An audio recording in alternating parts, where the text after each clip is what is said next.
तो सबसे पहले चाहिए डिजायर। मेरे पास डिजायर थी कि मेरे को रेनो 6 लेना है, चलो ठीक है। उसके बाद एबिलिटी, वैसे तो एबिलिटी नहीं थी 43 में, पर डिस्काउंट डिस्काउंट डिस्काउंट डिस्काउंट मिला तो मेरे पास एबिलिटी भी आ गई कि जब ऑलरेडी हम 22,000 का यूज कर रहे हैं तो जब चेंज करेंगे तो 24 26 का यूज कर ही सकते हैं, तो एबिलिटी भी आ गई। लेकिन लास्ट टाइम पे मेरा विल पावर खत्म हो गया। आदमी सोचता है 24,000 यहाँ देंगे, 24,000 में तो घर के लिए ये भी ले लेंगे, घर के लिए वो भी ले लेंगे, तो विल पावर साथ नहीं दिया, तो उस फोन की डिमांड नहीं बन सकी। अगर हम वो फोन ऑर्डर कर देते तो उस फोन की डिमांड बन जाती। तो ये 3 चीजें जो है वो काम आती है, हम लोग अपने स्क्रीन पर पढ़ सकते हैं। Amount goods and services a consumer is willing, first thing is willing, ये डिजायर होनी चाहिए, एंड एबल टू, तीसरी चीज है एबिलिटी। एबिलिटी होनी चाहिए at various prices in a given time period, और एक टाइम लिमिट के अंदर, क्योंकि जो वो ऑफर था वो दिवाली पे ऑफर था। अब दिवाली चली गई, आज सवेरे उस फोन को फिर हम चेक किए, तब मेरे को वो 40,000 42,000 का ही पड़ रहा है। तो अब तो वैसे भी फिर उसको लेने का कोई मतलब नहीं है कि जो चीज मेरे को एक 15 दिन पहले मिल रही थी 24-26,000 में, अब वो मेरे को 40,000 की पड़ रही, तो उसको लेकर हम क्या करेंगे? जबकि हम डेली प्राइस चेक करते थे, मेरे को पता था कि यही प्राइस रहेगा, फिर भी चेक करते थे, क्यों? क्योंकि डिजायर थी। ठीक है, फिर किसी तरह एबिलिटी भी जुगाड़ कर लिए, डिस्काउंट ले लिए। एक्सिस बैंक के क्रेडिट कार्ड पे डिस्काउंट था, एसबीआई के क्रेडिट कार्ड पे डिस्काउंट था 10% फ्लैट डिस्काउंट, वो भी जुगाड़ कर लिए। सब जुगाड़ करके एबिलिटी भी बना ली, लेकिन लास्ट में विल पावर जो है वो जवाब दे गया, तो वो डिमांड नहीं बन पाई। तो इसके लिए हमें डिमांड के लिए हमको क्या चाहिए? 3 चीज। सबसे पहले तो मन में डिजायर होनी चाहिए, दूसरा बात है कि एबिलिटी भी होनी चाहिए। डिजायर और एबिलिटी जुगड़ गई तो उसके बाद फिर विल भी होनी चाहिए। अब अगर किसी और की बात करें, कोई और ऐसा पर्सन XYZ ऐसा हो सकता है जिसके पास 50,000 पैसे रिजर्व होंगे, 50,000 का बजट बनाया कि हमको इस बार दुर्गा पूजा में एक फोन लेना है। कितने रुपए तक का फोन लेना? 50,000 रुपए तक का। 50,000 फोन सर्च करा, उसके सामने भी रेनो 6 आ गया। रेनो 6 उसके डिजायर है, उसको लेना रेनो 6, चलो ठीक है। फिर देखा कि एबिलिटी है उसके पास, हाँ 50,000 है, एबिलिटी भी हो गई। लेकिन फिर सोचता है यार 40,000 में हम रेनो 6 ओप्पो का लेंगे, उससे अच्छा तो अभी आईफोन 12 मिनी भी तो मिल रहा है 38,000 में, तो वही ले लेते हैं।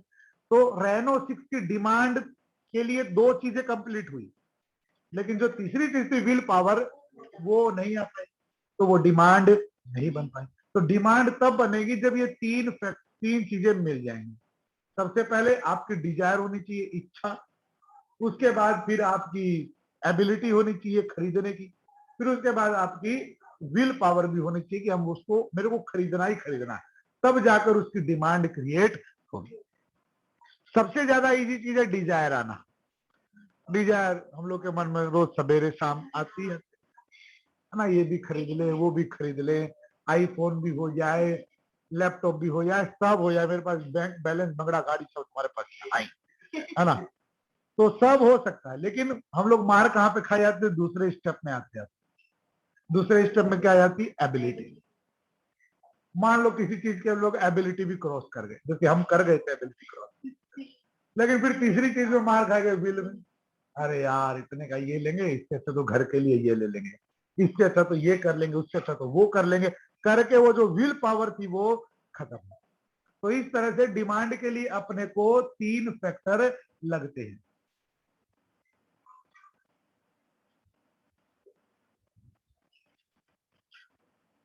देखिए ये 3 फैक्टर आप लोगों को दिखाई देंगे, चाहो तो आप लोग यहाँ से रीड भी कर सकते हो। पहला फैक्टर डिजायर होना, लड़के को डिजायर हो गया कि इसको साइकिल लेनी है। मेरे को भी डिजायर हुआ था कि हम साइकिल लेंगे, अर्बन टेरेन का U2000 बोल के मॉडल नंबर था उसका, मेरे को साइकिल लेनी है। उसके बाद बात आई एबिलिटी की कि क्या मेरे पास उतने पैसे हैं कि एबिलिटी है उसमें। तो उसका प्राइस 12,000 रुपया पड़ रहा था, तो क्योंकि हम रेनो 6 तो कैंसिल कर दिए थे, ले नहीं रहे थे, तो वहां से तो मेरे को लग रहा था कि मेरा 26,000 रुपया बच रहा है, तो मेरे पास एबिलिटी थी कि हम ले लें। तब तीसरा स्टेप आया। तीसरे स्टेप में हम सोचे कि हमको रोज स्कूटी से आना पड़ता है, एक दिन स्कूटी से आते आते तो आने जाने का खर्चा लगभग 60 से 70 रुपीज तेल का पड़ जाता है, 60 रुपीज तो पड़ ही जाता मान लो। तो उससे अच्छा साइकिल से आएंगे तो मेरा तेल का पैसा बच जाएगा। तो मेरे पास विल पावर भी आ गई, तो हम रेनो 6 कैंसिल किए और एक साइकिल जो है हम 3 रोज पहले 4 दिन पहले हम खरीद लिए। तो पहले सबसे पहले आनी चाहिए आपके पास डिजायर, उसके बाद आनी चाहिए आपके पास कैपेसिटी की टका आछे की ना। टका एक बार अगर आ जाएगा तो टका आने से भी जरूरी नहीं कि आप खरीद ही लोगे, पैसा पड़ा रहेगा पास में लेकिन आप खरीदोगे नहीं। बहुत बार हुआ होगा भी ऐसा कि बाजार गए हैं, सामान देखे हैं, पसंद भी है, पैसा भी है, लेकिन खरीदेंगे नहीं, क्योंकि कंपेयर कर लेंगे, एक टॉप से अच्छा तो एक जींस ले लेंगे। कई बार टॉप का प्राइस इतना मिल जाएगा कि टी शर्ट का प्राइस इतना रहेगा जितना जींस का भी रहेगा। तो आदमी सोच रहा है हम इतने रुपए में एक टी शर्ट लेंगे, उससे अच्छा तो एक जींस ना ले लेंगे, मेरे पास तो भी जींस 3 तो है और टॉप तो मेरे पास वैसे ही बहुत सारा है, तो हम जीन्स ले लेंगे। तो उसकी टॉप की डिजायर, टी शर्ट की डिजायर खत्म। तो पैसा होना भी काफी नहीं है, फिर आपके पास विल भी होनी चाहिए। तो जब ये 3 चीजें मिलती हैं तो जाकर आपकी बनती है डिमांड। एक बात हम लोग पहले ध्यान में रखते हैं, जब भी हम लोग डिमांड के बारे में सोचेंगे तो हम लोग सिर्फ अपने बारे में सोचेंगे। डिमांड को जब भी हम लोग देखेंगे तो कंज्यूमर के पॉइंट ऑफ व्यू से देखेंगे, क्योंकि कंज्यूमर होता है जो किसी चीज की डिमांड को बढ़ाता है और घटाता है। जब हम लोग सप्लाई पढ़ेंगे ना, अगली क्लास में पढ़ेंगे शायद सप्लाई, तो हम लोग बिजनेसमैन की नजर से देखेंगे। डिमांड कंज्यूमर की चीज है और सप्लाई जो है वो बिजनेसमैन की चीज। तो आज सिर्फ हम लोग अपनी बात करेंगे, कंज्यूमर की बात करेंगे कि कंज्यूमर सिर्फ डिमांड को देख रहा है। वो देख रहा है कि मार्केट में उसको एक डिजायर आई, डिजायर को बैक करने के लिए, डिजायर को हिम्मत देने के लिए उसके पास कुछ पैसा होना चाहिए। लेकिन पैसा हो गया तो इसका मतलब नहीं है कि वो खरीद ही लेगा। ऐसा नहीं कि जिस जिस चीज के पैसे मेरे पास है वो सब चीज हम खरीद पा रहे हैं, ऐसा नहीं। अभी भी हम लोग के पॉकेट में भी पैसे हैं कि हम लोग दुनिया की 100 चीजें खरीद सकते हैं, इसका मतलब थोड़ी कि जाके खरीद ही लेंगे, है ना। पैसे को रखेंगे और सोचेंगे कि क्या चीज की मेरे को जरूरत है वो जाकर खरीदेंगे, जिस चीज के लिए मेरे पास विल पावर आएगा वो। तो उसके लिए हम लोगों को थर्ड फैक्टर की जरूरत है जो कि है विल पावर। तो ये 3 चीजें बनेंगी तो बन जाएगी आपकी डिमांड। सब चीज खरीद सकते हैं, गाड़ी, बंगला, बैंक बैलेंस, सब गाड़ी है, बंगला है, सब चीज है, लेकिन हर चीज के लिए आपको चाहिए 3 चीजें एक के बाद एक। आपको चाहिए सबसे पहले डिजायर, उसके बाद आपको चाहिए कैपेसिटी, उसके एबिलिटी, और उसके बाद आपको चाहिए विल पावर कि आप खरीदना भी चाहते हो कि नहीं चाहते। आई बात समझ में? उसके बाद बढ़ते हम लोग आगे। कोई भी चीज, अच्छा डिमांड समझ में आ गई, डेफिनेशन समझ में। उसके बाद हम लोग आगे बढ़ते हैं। ऐसी कई सारी चीजें हैं जो डिमांड को इफेक्ट कर सकती हैं। मान लो कि 2 फोन है, एक अपने पास है, ये पोको F1 मेरे पास है, इसका प्राइस जो है वो अभी के डेट में देखोगे तो 16-17 हजार है। और एक आईफोन 13 जो अभी लेटेस्ट निकला है वो। 2 प्रोडक्ट हैं, दोनों ही फोन है, सेल फोन है, लेकिन दोनों की डिमांड को कई सारी चीजें हैं जो इफेक्ट कर सकती है। अब हम लोगों को उन पॉइंट्स के बारे में पढ़ना है जो जो इनको इफेक्ट करते हैं, किसी भी चीज के, किसी भी गुड्स की डिमांड को क्या क्या चीजें इफेक्ट करती हैं। सबसे पहली और सबसे मेन चीज जो इफेक्ट करती है वो है प्राइस। आईफोन कितने का है? 13, 1.5 लाख रुपए है। पोको F1 17,000 रुपए है। तो ऑब्वियस है एक आईफोन बिकेगा उतनी देर में 9 पोको F1 बिक सकते हैं लगभग, है ना। 9 Poco F1 is equal to 1 iPhone.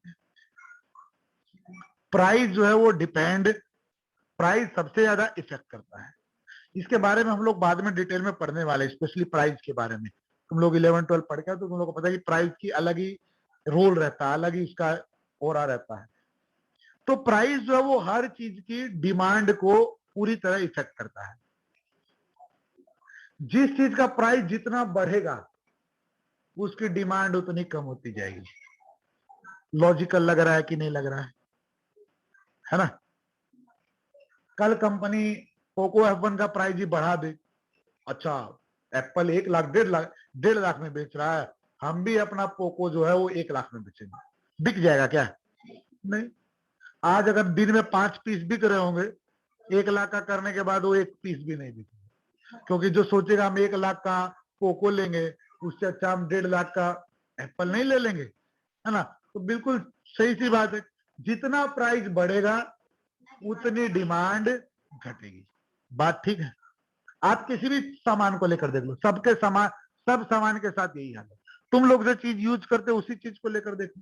जैसे तुम जीरोक्स कराया उस दिन, है ना? अगर मान लो पंजाबी कहीं से भी कराया, वो 1.5 रुपया लिया, तो 1.5 रुपए के लिए उस दिन 3 लोग आए होंगे उसके पास जीरोक्स कराने के लिए। हम एज्यूम कर लेते हैं कि 3 लोग आ गए, कल से वो अपने एक जीरोक्स का दाम 5 रुपया रख दे, वो 3 लोग आएंगे उसके पास? नहीं आएंगे। उसने प्राइस बढ़ाया, यहां पर उसकी डिमांड घट गई। सिंपल सी बात है, जितना आप प्राइस बढ़ाओगे डिमांड उतनी घट जाएगी।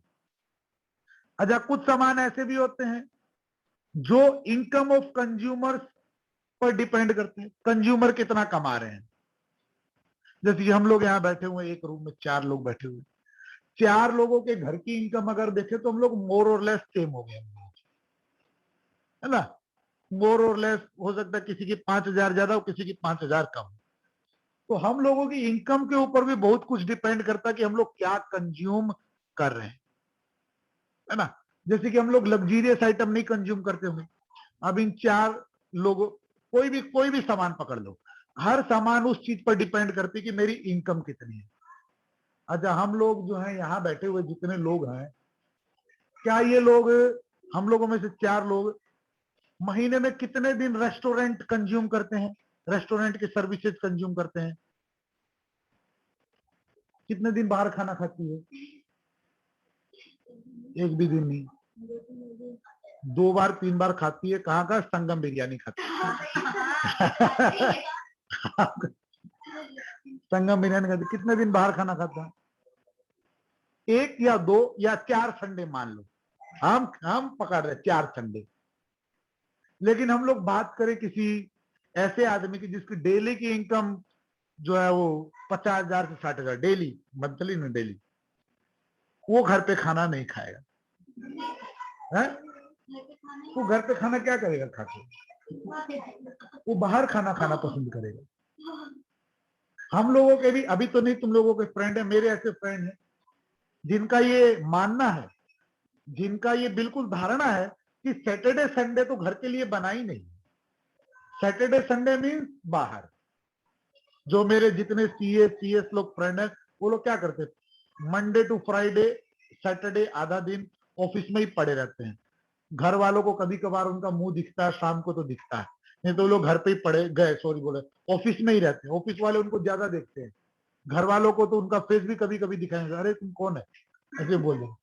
तो वो लोग क्या करते हैं कि अरे कमा किस लिए रहे, सप्ताह में 5 दिन कमाते हैं, किस लिए कमाते हैं कि सैटरडे संडे को लाइफ एंजॉय कर सके। तो उन लोगों की लाइफ सैटरडे नाइट से स्टार्ट होती है। तो वो लोग जितना पैसा फ्राइडे तक कमाए हैं उसका 30-40% वो लोग सैटरडे संडे को खत्म करने के बारे में सोचते। तो उन लोगों को ऐसा क्यों कर पाते? क्योंकि उनकी इनकम, हम गारंटी दे रहे हैं, कल से तुम लोगों की इनकम अगर 60,000 पर डे हो जाए तो तुम भी घर का खाना नहीं खाओगे, क्योंकि 60,000 आ रहे हैं, तुमको खर्च भी तो करना पड़ेगा। ऐसा थोड़ी कि रखते जाएंगे। डेली 60,000 ऐड हो रहे हैं, डेली 60,000 ऐड हो रहे हैं, इतना बड़ा पहाड़ बन रहा है पैसों का। क्या करेंगे? उसका खर्चा तो करना पड़ेगा। कहाँ खर्चा करे? पहनकर खर्चा कर दिए, चलो कपड़ा पहन लिए, क्या पहन लेंगे? 10,000 का जींस पहन लेंगे, 12,000 की टी शर्ट पहन लेंगे, क्या कर लेंगे? उसके बाद चलो क्या खाने पे खर्चा करो, क्योंकि सबको अच्छा लगता है कि मम्मी को खिलाए, पापा को ये वाली चीज खिलाए, वैसा लगेगा। तो कुछ ना कुछ बहाना खोज के अपने लिए नहीं तो किसी अपने के लिए हम लोग कंज्यूम करना शुरू कर देंगे। तो इसी को बोला जाता है इनकम ऑफ कंज्यूमर। किसी चीज की डिमांड इनकम ऑफ कंज्यूमर पे भी डिपेंड करती है। ठीक है, जैसे तुम लोगों को चिकन खाना होगा, 200 रुपया लेंगे, मार्केट में जाएंगे, चिकन लेके आएंगे, चिकन घर पे पकाएंगे, पूरा फैमिली बैठ के 1 किलो को धम से उड़ा देगा, है ना। लेकिन किसी बड़े उससे पूछोगे आदमी से कि चिकन खाना है, तो पता क्या बोलेगा, चलो आज चिकन रिपब्लिक चलो। चिकन रिपब्लिक एक रेस्टोरेंट चेन है ना, वहां पे chicken, fried chicken, broiled chicken, tandoori chicken सब मिलता है। तो वो घर पे बना के नहीं खाएगा, वो जाएगा बाहर जाके। और हम लोग को चिकन खाना होगा तो 1 किलो में पूरा परिवार खा के आराम से, जब तक वो घर खा के आएगा तब तक हम लोग सो चुके हैं। तो किसी भी चीज की डिमांड इनकम ऑफ कंज्यूमर पे भी डिपेंड करती है। तो वो जो चिकन रिपब्लिक चल रहा है वो उन लोगों के भरोसे चल रहा है जिसकी इनकम अलाउ करती है कि आप वीक में 2 से 3 दिन, मंथली नहीं, हम लोग तो मंथली 2-3 दिन बाहर की बात कर रहे हैं, वो लोग वीकली 2 से 3 दिन चिकन रिपब्लिक में जाकर चिकन खा लेते। तो चिकन रिपब्लिक की डिमांड जो है वो हाई होती है। तो डिमांड जो है वो कंज्यूमर की इनकम पे भी डिपेंड। अगर तुम लोगों को ऐसे नहीं समझ में आ रहा तो इंडिया अमेरिका को कंपेयर करके देख लो, कोशिश करो ट्राई करने का, ये खोजने का कि कितने लोग हैं अमेरिका में जो होम कुकिंग पर ध्यान देते हैं। जवाब मिलेगा ऑलमोस्ट नील। बहुत कम लोग होते हैं जो घर पे कुकिंग करते हैं, वो लोग मोस्टली डिपेंडेंट रहते हैं बाहर पे कि हम लोग बाहर ही खा लेंगे तो ज्यादा ठीक है। यहाँ पर तुम लोग, कोई बंगाली तो नहीं है, पर बंगाली पाड़ा में जाकर देख लो, सवेरे तो दाल भात से हो गया, दाल भात खा लिया, उसमें मेहनत नहीं लगा, 2 गैस पे, एक पे दाल एक पे भात चढ़ा दिए। शाम को तुम लोग देखोगे मेरे यहाँ पर जहाँ हम रहते हैं, बूढ़ी नहीं, शाम को मेरे यहाँ जाएगा तुम तो रोटी की दुकानें हैं। वो लोग रोटी को क्या बोलते हैं बंगाली तुमको पता है? रोटी, रोटी, रोटी। रोटी पे हम एक दिन लेने चले गए गलती से, मम्मी पापा गए हुए थे बाहर, अभी दुर्गा पूजा में मम्मी पापा बाहर चले गए तो हम अकेले थे, तो हम सोचे कि शाम को तड़का रोटी खा लेंगे। तो हम तड़का रोटी चले गए लेने के लिए, रोटी के लिए लाइन लगा है, 20 जन लाइन में, 20 जन के पीछे मेरा 21वां लगभग नंबर था। वो लोग रोटी लेने के लिए आया है, घर में नहीं बनाएगा ना। दाल भात बनाने में मेहनत नहीं है, रोटी बनाने में सबसे ज्यादा मेहनत है। किसमें? कोई भी चीज का नहीं, भात में कोई मेहनत नहीं है, चावल चढ़ा दिया भात बन। और इवन हम जब वहां जाते थे LLB करने के लिए, जहां जाते थे MP में, वहां पे होटल वाले मेरे अंकल थे। अंकल मतलब वो जाते इतने साल गए कि उनको हम अंकल बोलने लगे। तो वो बोले कि बाबू तुम बाहर खाना खाता है, तुम ऐसा कर कल से तुम मेरे साथ ही खाना खा ले। तो बोले ठीक है आपके साथ खा लेंगे, लेकिन तुमको ऐसे नहीं खिलाएंगे। हम बोले तो तुम बनाना, हम खाएंगे। हम बोले हमको तो बनाना नहीं आता है, हमको सही में भात बनाना नहीं आता था। बोले हम सिखाएंगे। कैसे बनाएंगे भात? तो उनका एक एल्युमिनियम का बंद कर देते हैं,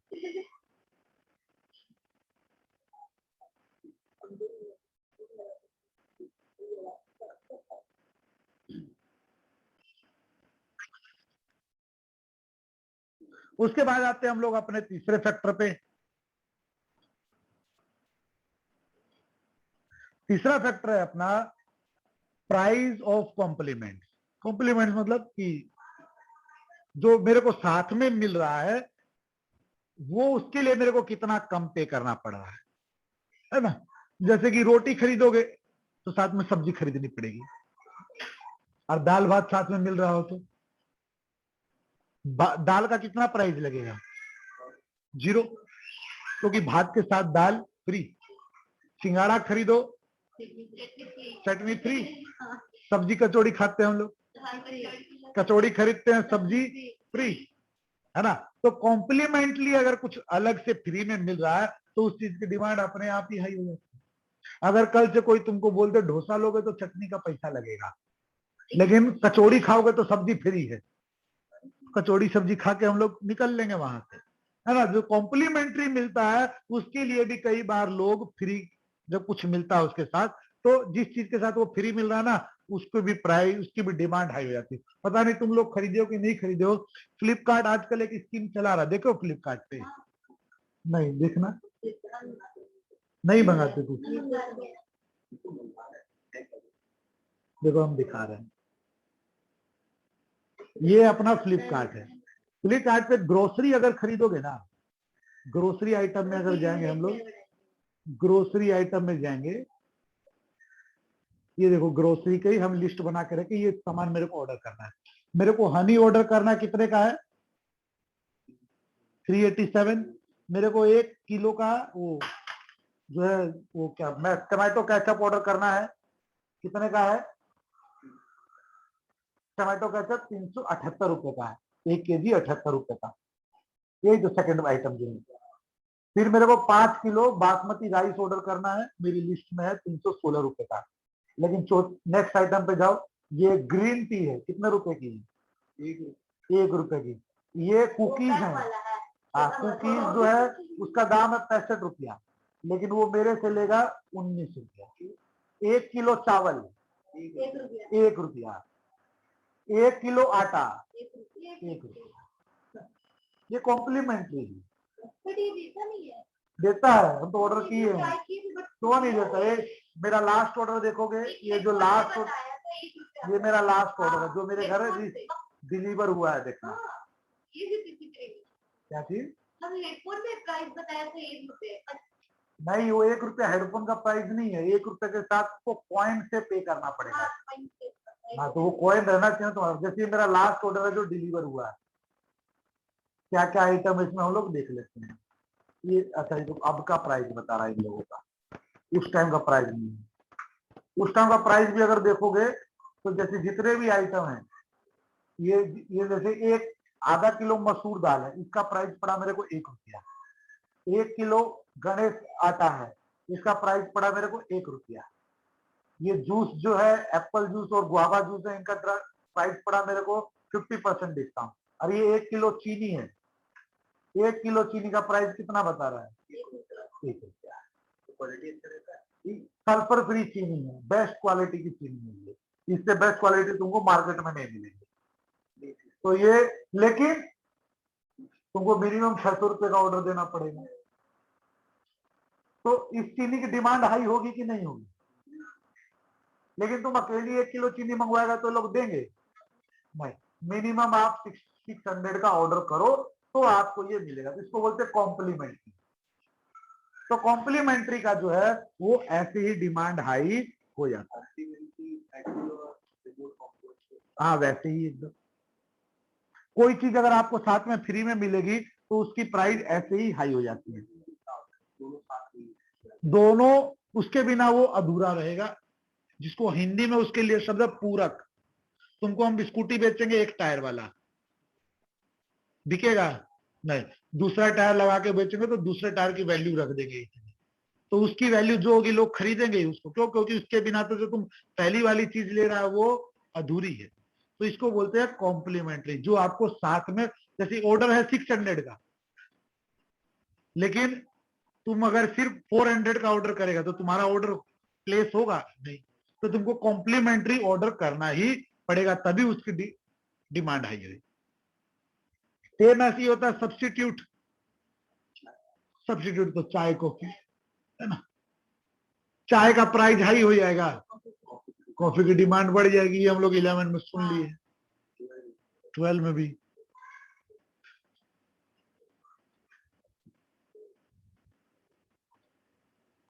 इसके अलावा टेस्ट में भी चेंज आता है लोगों के। अपने मम्मी पापा से बात करेंगे हम लोग तो उन लोगों के जमाने में बेल बॉटम पैंट चलता था, बेल बॉटम का बहुत ज्यादा चलन था, तो उसकी डिमांड हाई होगी। अब लोगों का टेस्ट बदल गया, अब लोग नैरो जींस खरीदते हैं, है ना, स्किन वो खरीदते हैं। तो अब उसकी डिमांड आई, कुछ समय बाद जाके पता चलेगा फिर टेस्ट चेंज हो गया, है ना। एक समय अगर कोई रिप्ड जींस पहनता था तो उसको लोग खराब समझते थे, बेचारे के पास कपड़ा भी नहीं, फट गया। अब उस रिप्ड जींस का जो है वो दाम ज्यादा है। ठीक ठाक जींस होता है ना पुराना, उससे ज्यादा रिप्ड जींस को रिप्ड बोलते हैं, या उसको माउस कट बोलते हैं, है ना। माउस कट का प्राइस जो है वो ज्यादा, उसको काटा हुआ है। तो टेस्ट जैसे जैसे चेंज होता है, डिमांड भी उसके हिसाब से बदलती जाती है। उसके बाद आता है सीजनल वेदर, वो भी होता है। अब अगर देखेंगे तो वो अपने लोग क्या बोलते थे, हुडी वगैरह, है ना, स्वेट शर्ट, हुगी, हुडी जो होता वगैरह, ये सब का डिमांड अभी ज्यादा।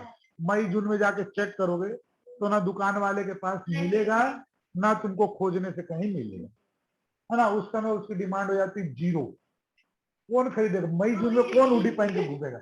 तब समझ जाएंगे कातिल उतिल लग रहा है, तुमको पागल भी लग रहा है ना। लेकिन अभी सर्दी में जाओगे तो उसकी डिमांड ज्यादा है। वैसे गांव देहात में जाते हैं, वहां पर वो मिलते हैं, क्या बोलते हैं उसको, जर्सी वगैरह बोलते हैं उसको, या फिर उसको वो बोलते हैं जो वॉकिंग सूट पहनते हैं ना लोग, अपर और बॉटम रहता है, जर्सी जैसा रहता है, और लोअर रहता है, और अपर एक जैकेट जैसा रहता है, रिबोक विबोक का। गर्मी में उसकी नील डिमांड, इंडिया में कोई पहनता ही नहीं उसको। और सर्दी में अभी देखोगे, अभी लाइन लगी हुई सब। अब उतना छोड़ो ना, अपना लोकल देखो ना, तुम लोगों में से कितने लोग हैं जो गर्मी में बैडमिंटन खरीदे हैं? गर्मी में बैडमिंटन खरीदा है? दुकान वाला भी सर्दी वाला का ही बेचारा का लटका हुआ रहता है, वो नया नहीं लाता है। लेकिन अभी जाकर देखो, हर दुकान में नया नया बैडमिंटन आया, क्योंकि तो सबको पता है कि सर्दी आते ही लोग बैडमिंटन यहाँ कलकत्ता में लोग खेलते हैं, तो हो जाएगा। अभी जाकर मैदान मार्केट में देखोगे, मैदान मार्केट पूरा स्पोर्ट्स का मार्केट है, वहां पर अभी खूब भीड़ है, बहुत भयानक भीड़ है, क्योंकि क्रिकेट का सीजन स्टार्ट होगा, फुटबॉल का सीजन स्टार्ट होगा, सब खेल का सामान खरीद रहे हैं। लेकिन वही मई जून में जाओगे तो वहां इक्का दुक्का लोग ही दिखाई देते हैं। तो सीजन की वजह से भी किसी प्रोडक्ट की डिमांड हाई हो जाती है। इसके अलावा होता है एडवर्टाइजमेंट, जिस चीज का एडवर्टाइजमेंट ज्यादा, उस चीज की डिमांड ज्यादा। एडवर्टाइजमेंट से तो आप कुछ भी बेच सकते हो, है ना। आप जिस चीज का भी एडवर्टाइजमेंट कर दोगे तो वो चीज दिख जाए। और एडवर्टाइजमेंट में कुछ भी रबिश भी हो सकता है, कुछ भी कचरा भी एडवर्टाइजमेंट कर दोगे तो लोग भी, जैसे थम्सअप वगैरह, क्या एडवर्टाइजमेंट करता है वो लोग? डर के आगे जीत है, ड्यू, है ना। लेकिन कोई भी माउंटेन ड्यू पी के देखो, कुछ हिम्मत आती है? आएगी कोई हिम्मत नहीं। क्या हिम्मत आएगी? मीठा पी लिए, उसमें क्या है? पानी और कार्बन डाइऑक्साइड का मिक्सचर, और उसमें क्या किया? थोड़ी सी चीनी मिला दिया, CO2, पानी और मीठा, ये तीन चीज मिला के दे दिया, और उसमें डर के आगे जीत हो जाएगी। क्या ही, ऊपर से सलमान खान कूद के भी दिखा देता हवाई जहाज से, हम सब के लिए हवाई जहाज से कूद गया, पिरामिड के ऊपर कूद गया, यहाँ कूद गया, वहां कूद गया, सब कुछ बंद करा, किसके लिए? एक बोतल। और हम लोग भी जब किसी ढाबा पे ऐसे बाइक रोकेंगे, बाइक रोके थम्स अप पीने, तो हम लोग सोचेंगे हम ही लोग सलमान खान है ना। अब जैसे इसको देखो, अमिताभ बच्चन पान पराग बेच रहा है, हमको बताओ ये शान की, किसी भी पान पराग खाने वाले के पीछे तुम बंगला, कोठी, गाड़ी देखे हो? पान पराग ये सब खाने के पीछे क्या मिलेगा? रिक्शा, रिक्शा वाला दौड़ाएगा, पुड़िया खाएगा, है ना। शिखर खा रहा है, विमल खा रहा है, और साथ में जो है कहीं सामान बेच रहा है। लीजिए भाइयों बहनों, लीजिए सामान लीजिए। पान, कौन सा ऐसा अमीर आदमी जिसको तुम पान पुड़िया खाते हो देखा? खाली बताओ, दुनिया में कोई भी ऐसा, अरबपति तो छोड़ो, ऐसा लखपति भी कोई है जो पान पुड़िया खा के लखपति हो गया? लेकिन पान पुड़िया का ऐड देखे वो लोग कैसे करता है? शौक बड़ी चीज है ना। तो एक वो एक इसका ऐड वो भी करता है, मनोज वाजपेयी भी एक छोटा ऐड करता है, खाता है, पीछे में वो राजविलास, पीछे में बंगला उंगला सब गाड़ी करता है। तो अमिताभ बच्चन को अगर कोई बोले कि अगर ये चीज इतनी फायदेमंद है, तो सबसे पहले आप जो अपने पोता पोती को खिलाओ ना एक बार। आपका पोता भी 15-16 साल का है, पोती जो है आद्या या क्या नाम है, आराध्या, कितने साल की? 10 साल की होगी उनको लगा। उसको हिम्मत हो तो खिला के दिखाओ पान पराग, अभी से खिलाओ, क्या पता बड़े होते होते कुछ बन जाए वो, है ना। सचिन तेंदुलकर को लो, Boost is the secret of my energy, तो हम लोग समझ लेते अच्छा सचिन यही खा के एनर्जी लिया है। अब बूस्ट में खा के देखो, बूस्ट में 70 to 80% चीनी को ही पीस कर मिलाया गया है। मेनली दो चीजें हैं उसमें, एक है चीनी, 70 to 80% चीनी, चीनी को पीसा, वो पाउडर बना दिया, रखा, और उसमें क्या किया? कोको पाउडर मिला दिया। कोको पाउडर बोले तो चॉकलेट का पाउडर मिला दिया, चॉकलेट फ्लेवर आ गया। अब उसमें 0.00001% प्रोटीन, 0.002% कार्बोहाइड्रेट, पता नहीं उसमें भी कहां से लाया वो, मिला के उसको तो इंडिया का, दुनिया का सबसे बड़ा स्कैम है हेल्थ ड्रिंक। ये सबसे बड़ा स्कैम है हेल्थ ड्रिंक। किसी भी हेल्थ ड्रिंक में हॉर्लिक्स हो, कॉम्प्लान हो, बूस्ट हो, कॉम्प्लान पता क्या बोल के ऐड करता है कि पियोगे तो लंबे हो जाओगे। एक आदमी ऐसा हमको बता दो जो बोल दे हम कॉम्प्लान पी के लंबे हो। कम से कम हम लोग लाइफ में 100 आदमी को तो जानते हैं, 100 में से 30 आदमी हम ऐसे जानते हैं जो लंबे हैं। मेरे जान पहचान में 30 आदमी ऐसे जो लंबे, एक भी ये नहीं बोलता कि मेरी लंबाई का राज कॉम्प्लान। लेकिन मेरे को 20, हम तुमको ऐसे 20 ऐसे नाटे आदमी दिखा सकते हैं जो ये बोलेंगे कि बहुत कॉम्प्लान पिए लेकिन लंबे नहीं हुए। तो एडवर्टाइजमेंट ऐसी चीज है जो कुछ भी बेच सकता है। तुम लोगों को पता नहीं, हम 1.5 महीना जो है इंश्योरेंस कंपनी में काम किए थे। आईसीआईसीआई कंपनी का इंश्योरेंस बेचे थे।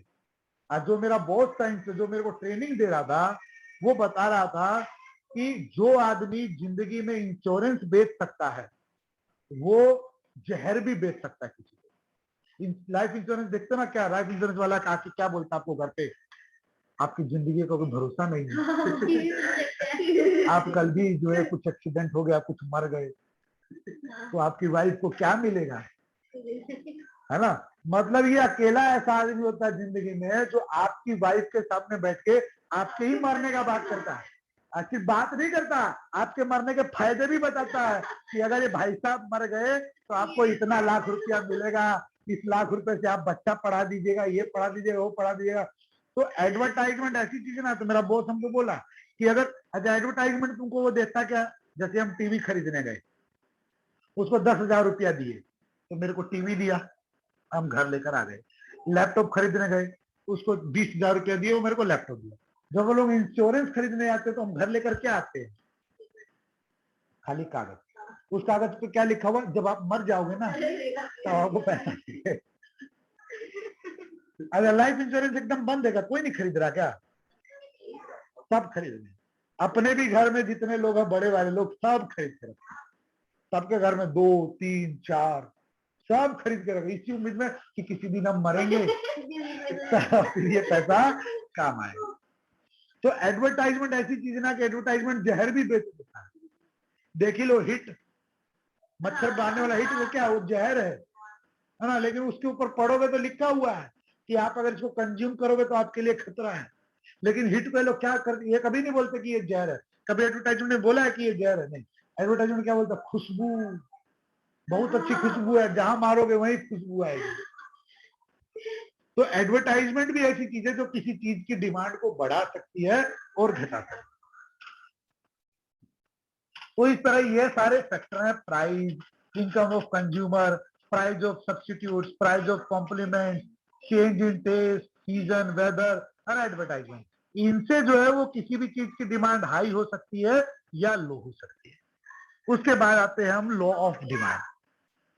लॉ ऑफ डिमांड जो वो समझना इजी हो जाता है अगर हम लोगों को ये फैक्टर समझ में आ जाते हैं। लॉ ऑफ डिमांड जो वो बड़ी एक सिंपल सी चीज बोलता है, ये बोलता है कि जितने भी फैक्टर हैं उन सारे फैक्टर्स को आप दो भाग में बांट दो। पहला फैक्टर प्राइस, उसको कर दो अलग, और बाकी के जितने भी फलाना ढिमकाना जितने फैक्टर थे उनको कर दो अलग। आप इन बाकी फैक्टर्स को तो भूल जाओ। मान लो कि ये फैक्टर ना बढ़ रहे हैं ना घट रहे हैं, ये रहते हैं कांस्टेंट। हम लोग अगर थोड़ा बहुत अलजेब्रा पढ़े हैं तो उसमें दो तरह के होते हैं, वेरिएबल और कांस्टेंट। कांस्टेंट वो वैल्यू होती है जो फिक्स रहती है, और वेरिएबल वो होती है जो बदलती जाती है। तो आप जो बाकी के जो फैक्टर्स हैं उनको तो रख लो कांस्टेंट कि वो चेंज नहीं हो रहे हैं। ना वेदर चेंज हो रहा है, ना एडवर्टाइजमेंट चेंज हो रहा है, ना टेस्ट चेंज हो रहा है, कुछ चेंज नहीं हो रहा है, केवल प्राइस ऊपर नीचे हो रहा है। तो लॉ ऑफ डिमांड ये बोलता है कि किसी भी चीज का प्राइस जितना बढ़ेगा, किसी भी चीज का प्राइस जितना बढ़ेगा उसकी डिमांड उतनी घटेगी, और प्राइस जितना घटेगा डिमांड उतनी बढ़ेगी। ये जो दूसरा फोटो हम लोगों के सामने आएगा ये इस चीज को हम लोगों को रख देगा। ये जो ग्रे कलर है ये प्राइस है, और ये जो ग्रीन कलर है ये डिमांड है। अगर ग्रे कलर का एरो ऊपर जा रहा, मतलब प्राइस अगर ऊपर जा रहा है तो डिमांड नीचे आ जाएगी। बात ठीक है। आज भी अगर किसी चीज का प्राइस बढ़ जाता, प्याज बढ़ जाए मान लो, हम लोग क्या करते हैं, पहले जहां घर में बिना प्याज के चिकन नहीं बनेगा, वहां हम लोग क्या करेंगे, पहले 1 किलो में आधा किलो प्याज डालते थे, अब 250 ग्राम में काम चला लेंगे, है ना। तो कुछ क्या नॉर्मल रूल यही कि जिस चीज का प्राइस जितना बढ़ेगा भाई, डिमांड उतनी उसकी घटती जाएगी। और उसके ठीक अपोजिट, प्राइस जितना बढ़ेगा डिमांड घटेगी। इसके ठीक अपोजिट अगर होगा कि अगर प्राइस नीचे गिरेगा डिमांड बढ़ेगी, लेकिन अगर प्राइस बढ़ेगा तो डिमांड घटेगी। दोनों एक दूसरे के अपोजिट ही चलते रहते हैं। जो चीज आज महंगी हो जाएगी उसको हम लोग खरीदना कम कर देंगे, और जिस चीज का दाम कम हो गया उसको हम लोग खरीदना ज्यादा कर देंगे। कुछ भी, कोई भी सब्जी वाला आइटम पकड़ लो या कुछ भी आइटम पकड़ लो, अभी सर्दियां शुरू हुई हैं, आज से अगर 2 महीने पहले तुम मूली खरीदता है, गोभी, फूल गोभी खरीदते, आज से 2 महीने पहले बहुत महंगा था फूल गोभी। हाँ, फूल गोभी आता भी नहीं था, हाँ, सीजन ही नहीं था, इतना छोटा छोटा सब बिकता था, एक एक गोभी 20 रुपए का बिकता था। और अब धीरे धीरे ऐसा टाइम आएगा कि फूल गोभी को कोई पूछेगा ही नहीं, 5 रुपया पीस, 6 रुपया पीस बिक रहा, उसमें भी कोई लेने को तैयार नहीं। अभी धनिया का दाम पता है, 30 रुपया 100। अभी पिछले 2 महीने से 30 रुपया 100 धनिया चल रहा है। हमको 3-4 महीना हो गया धनिया खाए हुए। प्राइस हाई है तो डिमांड लो करके रखे हैं। अब जैसे जैसे सीजन आएगा 5 रुपया बंडल सब धनिया बेचेगा, 5 रुपया बंडल, 5, तब हम डेली धनिया का चटनी खाएंगे। जैसे ही प्राइस नीचे आएगा डिमांड जो है वो हाई हो जाएगा। तो इसको कहते हैं लॉ ऑफ डिमांड।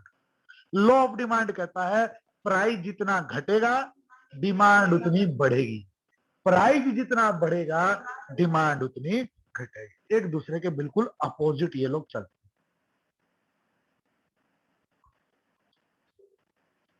उसकी इसी कॉन्सेप्ट को समझने के लिए हम लोग एक बार यहां नजर डाल लेते हैं। ये टेबल जो है वो हम लोगों के सामने है। प्राइस अगर 5 रुपया है, मान लो कि कोई सामान है, उस सामान का प्राइस अभी 5 रुपया है, तो उसकी 100 यूनिट्स बिक रही है। लेकिन जैसे ही सामान 4 रुपया होगा ना, तो उसकी अब 100 यूनिट्स नहीं बिकेंगी, अब उसकी 200 यूनिट्स बिकेंगी। लोग ज्यादा उस सामान को खरीदेंगे कि वह, कई बार तो ऐसे लोग खरीद ही लेते, अरे ये सब अमीरों का चीज है भैया, खा लो, अभी अभी सस्ता हुआ, अभी खा लो। जैसे प्याज जब 100 रुपया होता है तो कौन प्याज खरीदता है ना। तो जैसे ही लेकिन सस्ता होगा तो लोग मन भर के सोचेंगे एक ही बार में साल भर का प्याज खा के खत्म कर दें, कि बाद में इच्छा ही नहीं हो प्याज खाने का, है ना। तो जैसे ही 4 रुपया आया तो लोग 200 यूनिट खरीदने लगे। लेकिन फिर पता चला कि 3 रुपया हो गया भाव इसका, तो लोग सोचे और इसको खा लो, 300 यूनिट खरीदने लगे।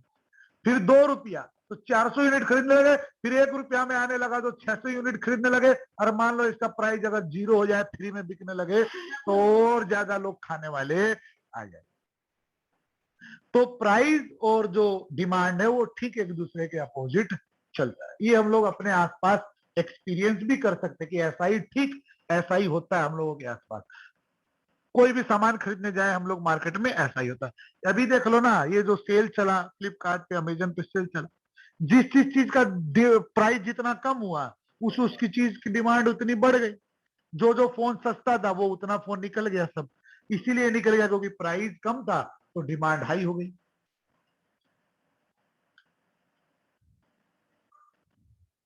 लेकिन ये जो डिमांड है, ये जो लॉ ऑफ डिमांड है, उसके कुछ एजम्पशंस भी है, और यहां से एमसीक्यू आता भी है। एजम्पशन क्या बोलते हैं, एजम्पशन हम लोग पहले ही निपटा चुके हैं, एक ही लाइन में निपटा दिए थे।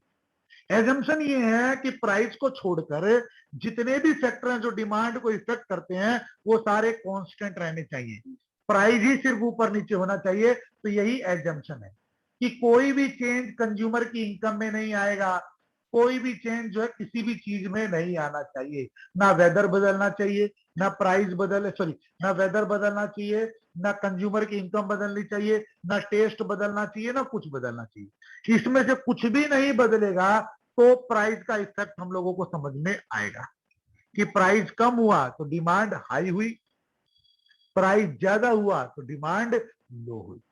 मतलब प्राइस इधर भागेगा तो डिमांड उधर भागेगी, हमेशा एक दूसरे के अपोजिट ये लोग भागते हैं।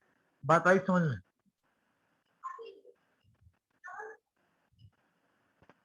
उसके बाद हम लोग कर्व के बारे में थोड़ा सा सीखेंगे। डिमांड कर्व जो है वो बड़ा जरूरी होता है, तुम लोग पढ़कर आए हो तो ये इसके बारे में तुम लोग पढ़े भी होंगे। दो एक्सिस होते हैं, जो ऊपर की तरफ जाता है वो एक्स एक्सिस होता है, और ये जो नीचे लेटा हुआ रहता है ये वाई एक्सिस होता है। तो एक्स एक्सिस पर मान लेते हैं कि प्राइस लगा देते हैं, वाई एक्सिस पर जो हम लोग demand of quantity of demand लगा देते हैं। तो ये जो अपना लॉ है वो ये बोलता है कि जितना भी ये प्राइस हाई होगा डिमांड उतनी लो होगी। ये इस पॉइंट को पकड़ते हैं हम लोग, अगर यहाँ वो अलाउ किया होगा तो देखो।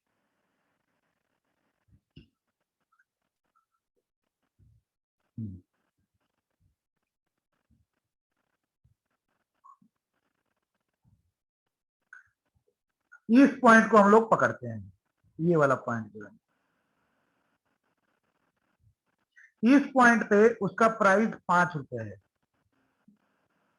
और डिमांड कितनी है 0।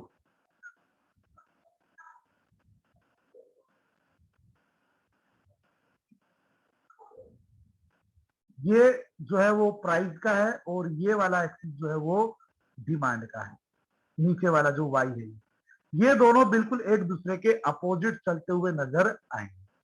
अच्छा, ये इस पॉइंट को क्या बोलते हैं पता है? ये जो है ये 0 वैल्यू है, इसकी वैल्यू 0 है। इस तरफ बढ़ेंगे तो हाई होता जाएगा और इसमें इस तरफ बढ़ेंगे तो हाई होता जाएगा, मतलब ये वाला तरफ जो बढ़ेंगे वो हाई होता जाएगा। तो ये वाला इसको कहते हैं डिमांड कर्व। डिमांड कर्व आपको हमेशा ऐसा ही दिखाई देगा।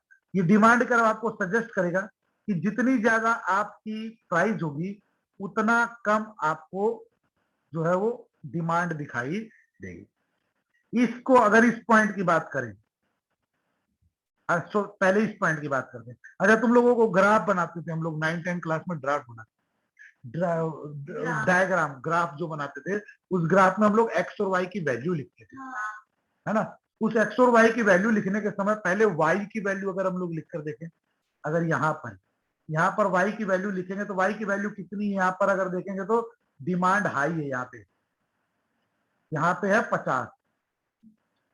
याद है कैसे लिखते थे उसको? ऐसे ब्रैकेट में लिखते थे ना, कुछ ब्रैकेट बना लेते थे और ऐसे लिखते थे 50, है ना। उसके बाद एक कॉमा देते थे और उसके बाद एक्स की वैल्यू लिखते थे। एक्स की वैल्यू कितनी है यहाँ पर 1, ये एक्स है ना, ये वाला एक्स है, ये समझ में आ रहा है। एक्स अगर 1 है मतलब सबसे कम है, मतलब ये वाला जो है अपने ये वाला 1 है अगर, तो डिमांड 50 है। मतलब अगर एक प्राइस रहेगा तो डिमांड रहेगी 50। डिमांड देखो ये वाला जहां हम अभी कर्सर रखें ये वाला, ये डिमांड रहेगी 50। कहाँ है सिस्टम? नहीं करता, हम लोग करा के रखे हैं, क्या है 0 तो कभी होगा नहीं। तो हम लोग यहाँ 0 तो अपना इसमें भी नहीं है, अपना टेबल में भी 0 नहीं है, लेकिन समझने के लिए हम लोग करा के रखे। प्राइस 0 होगा तो फिर उसका अलग इफेक्ट पड़ेगा, पर हम लोग समझने के लिए देख रहे हैं कि ये हमेशा रिवर्स चलता है। आप लोग जितना इसका प्राइस लो करोगे डिमांड उतनी हाई होती है। एक पॉइंट ऐसा आया कि इसकी प्राइस हो गया इसका 5 मान लेते हैं, ये 5 यहाँ दिखाई दे रहा है, ये रहा 5 अगर हुआ तो इसकी डिमांडेड यूनिट कितनी हो गई 10। मतलब सबसे कम ये भी तो 0 नहीं होना चाहिए, पर यहाँ भी इसको 0 ये लोग सटा दिया है इसको, तो ये 0 नहीं है, पर हम लोग यहाँ मानेंगे कि ये 10 लोग, मान लो ये 0 है तो 10 कम से कम इतना दूर तो होगा ही होगा, यहाँ होना चाहिए इसके बीच में, पर ये दिखा रहा है कि यहाँ पर डिमांड जो वो इसकी हो जाएगी कम। तो हमेशा ये सबसे ज्यादा इजी होता है डिमांड कर्व बनाना, हमेशा इसको ऐसे खींच के ही हम लोग बना देंगे। इसको अगर देखेंगे तो हम लोगों को समझ में आ जाएगा, अगर इसमें कुछ नहीं समझ में आया तो पूछ, क्योंकि हम लोग पहले भी पढ़ चुके हैं, तो बोले रिवीजन क्लास के तौर पर है। शायद अगला जो डायग्राम आएगा उसमें टच नहीं रहेगा, तो भी टच होना पॉसिबल नहीं है। क्यों पॉसिबल नहीं है वो हम लोग एक्सेप्शन में भी पढ़ेंगे। देखें, जिसकी प्राइस 0 हो जाएगी ना उसकी डिमांड और खत्म हो जाएगी, उसको लोग कोई चाहेगा ही नहीं। जैसे भूतनाथ में खिचड़ी मिलती है फ्री में कितने लोग जाकर, हम लोग खाते हैं खिचड़ी वहां जाकर, बहुत कम लोग ऐसे होते हैं वहां जाकर खिचड़ी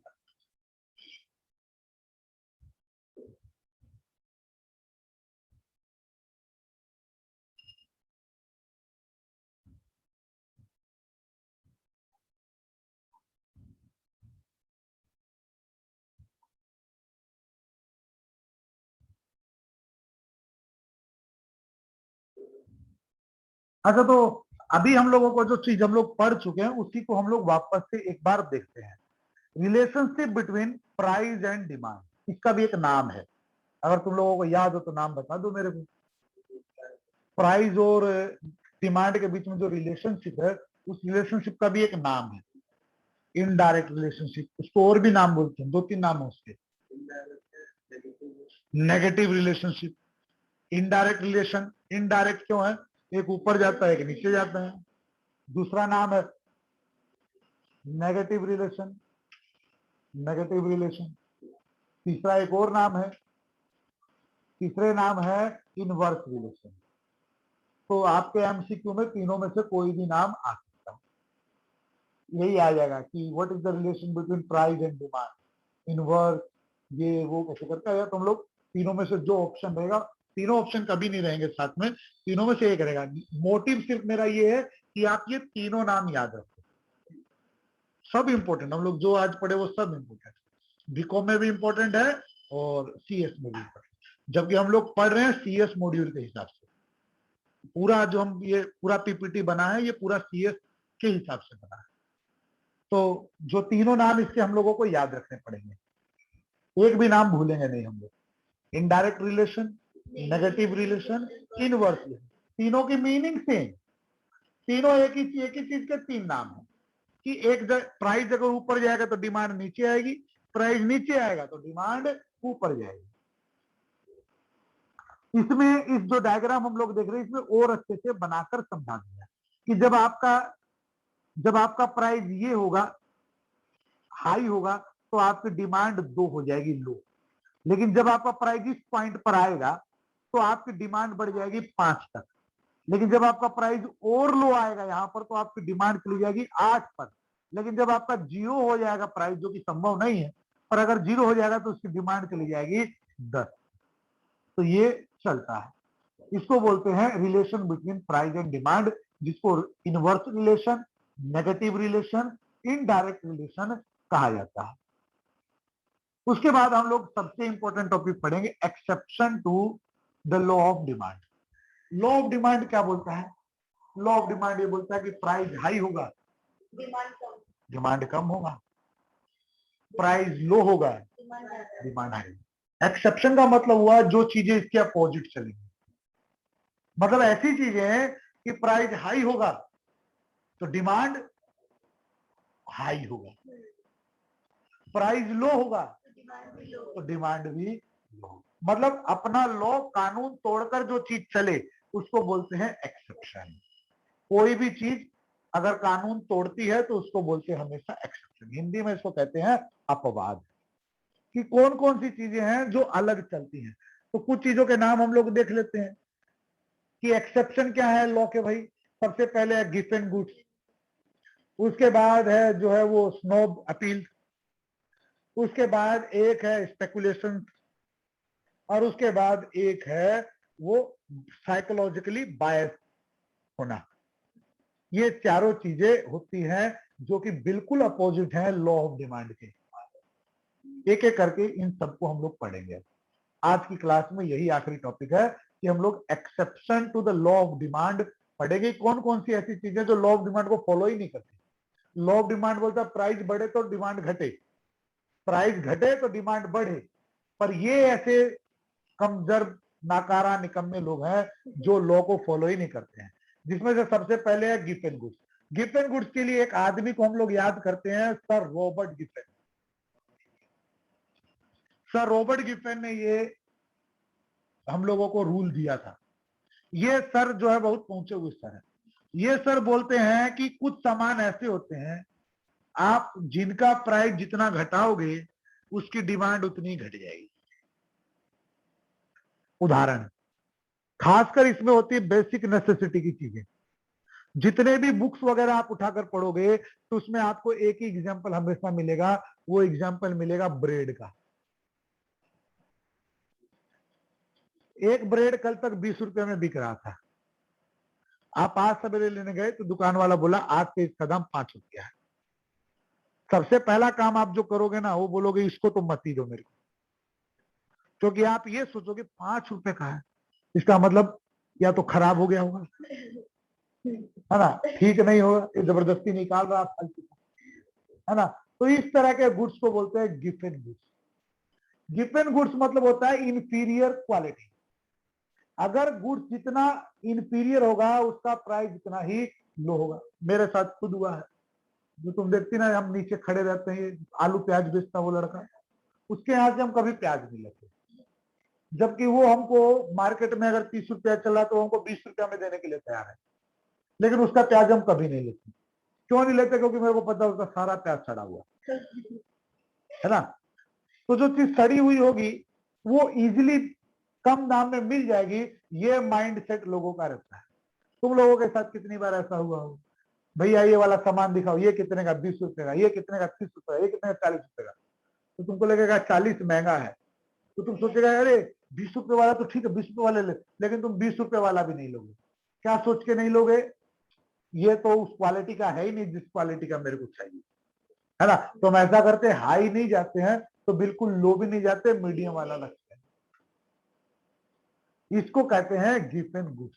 चावल के दाम में ऐसा ही होता है, और दूसरी जितनी नेसेसिटी चीजें हैं। अब एकदम कल से 5 रुपया किलो चावल मिला, 5 किलो 5 रुपया किलो, नहीं लेगा कोई उसको। खाने की चीज है, लोग बोलेंगे 5 रुपया में लेके क्या करेंगे? 15 रुपए वाला ही लेंगे लेकिन अच्छा खाएंगे, ये बोल के लोग क्या करेंगे, वो जो जिसका प्राइस जितना कम हुआ कल तक वही खा रहे थे, जब वही सामान 15 रुपए का मिला तो वही खा रहे थे, लेकिन अब उसको करेंगे नीचे।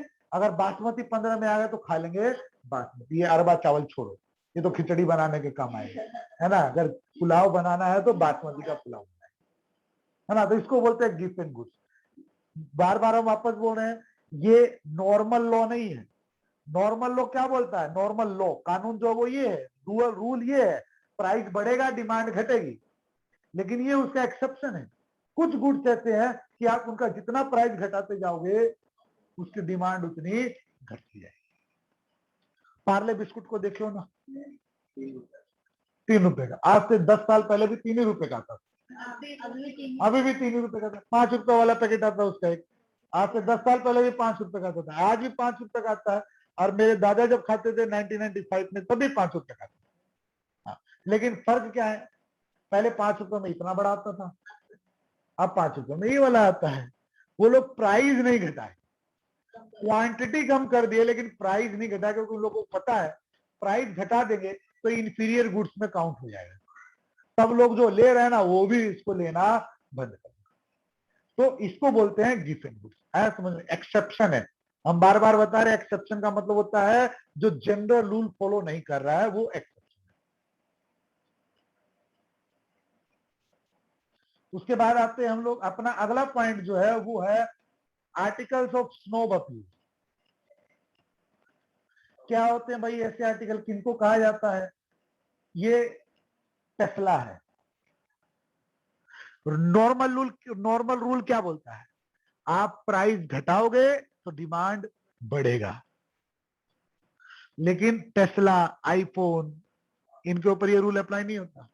नया आईफोन आया, ए टू जेड सबको पता है कि आईफोन 12 को ही पीछे का जो कैमरा था वो कैमरा ऐसे था, यहाँ पर फ्लैश लाइट था, उसको ऐसे घुमा दिया। देखे वो फर्क कभी आईफोन 12 और 13 में? फोन उठाकर देखना आईफोन 12 और 13 में क्या फर्क है। सॉफ्टवेयर सेम है, उसका हार्डवेयर सेम है, सब सेम है, बॉडी सब सेम है। खाली क्या किया, पहले कैमरा का जो उसको बोलते हैं कैमरा बम्प, जो ये अपने पीछे होता है ना ये वाला, इसको कैमरा बम्प कहा जाता है। उसमें पहले उसका कैमरा बम्प ऐसे था, अब उसको लोग घुमा के ऐसे कर दिए, तो ये आईफोन 13 हो गया। ठीक है, और प्राइस पिछले वाले से और 50,000 60,000 ज्यादा। क्या डिमांड कम हो गई? जवाब नहीं, लोग उतने ही पागल। सबको पता है, सबको यही पता है कि सेम हाल टेस्ला के साथ है। टेस्ला वेस्ला कंपनी जो वो भी सेम ऐसे ही करती है। कोई भी, या फिर कोई भी बड़ी कंपनी को उठाकर देखोगे तो उसमें लगभग ये सेम मैटर रहता है। नया एडिशन जो आएगा ना वो लगभग पुराना ही एडिशन होता है, पर उसका प्राइस हमेशा ज्यादा होता है। तो ये हर गुड्स में नहीं चलता, कुछ कुछ गुड्स में ऐसा चलता है।